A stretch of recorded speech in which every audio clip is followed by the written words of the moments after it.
All right, this review for the Giandel 1500 3100 watt surge capacity. And you see the model there in front of you. It has, I do like the digital screen readout, keeps you up to date with what's going on there. It does come with a remote start, power on, power off, and that does show a battery meter. Nice thing it does have is a 20 amp GFCI plug on it, and we've got it hooked up to four 100 amp batteries. My whole thing of having this is to take this standalone garage off of the one meter that it has is running it, and it's costing me $25 a month, $300 a year just to have that meter, and not including power. And just run this off this garage lights, plugs, all 120, and go from there. I've got it plugged up to a table saw right here, and I'll show you it does run that. Let's see if I can keep you on there. It'll be loud, watch your ears.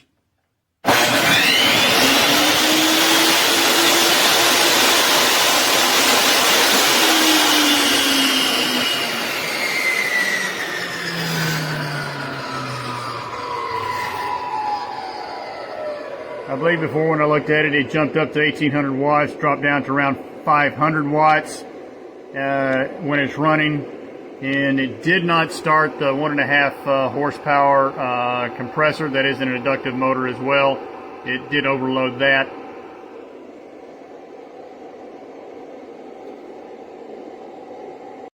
Giandel 1500 watt inverter. These things are great. I've got another one that I've had for about 4 years. It's 2200 watt.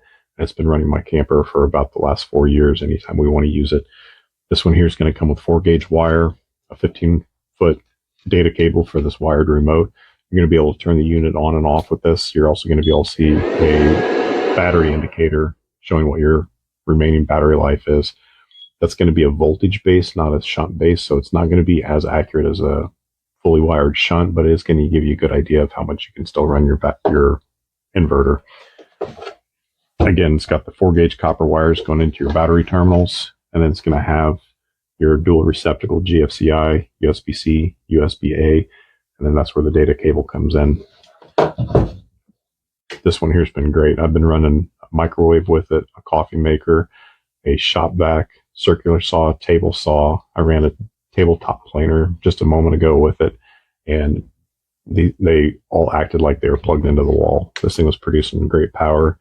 The standby consumption on this, if you're not running anything, but it's just setting idle, is only about 7 watts. So it's not going to drain your battery down too fast with it just sitting there. You could set your coffee maker at night and have it ready to go off in the morning, no problem.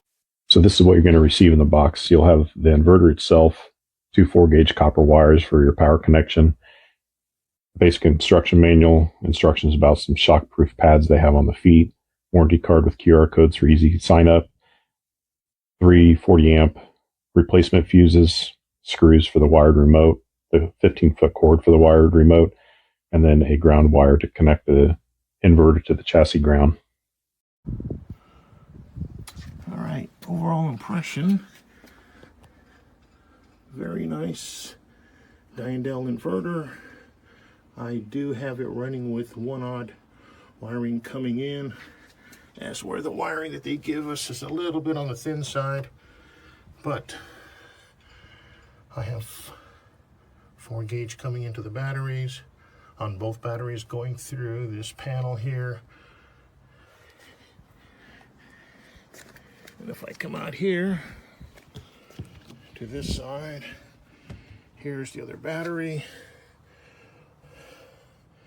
with all the wiring coming in. If you can see that clearly, there you go. At the bottom, then it goes through the typical on and off switch to the trailer to kill the batteries. All right, I'd recommend this to anyone who's looking for 3,000 watts, and it will run your air conditioner at least for a while. That wasn't my complete goal, but it is one of the things I wanted to be able to do, is to either run the microwave, the air conditioner for a little bit, or things that take 110. All right. Thanks again.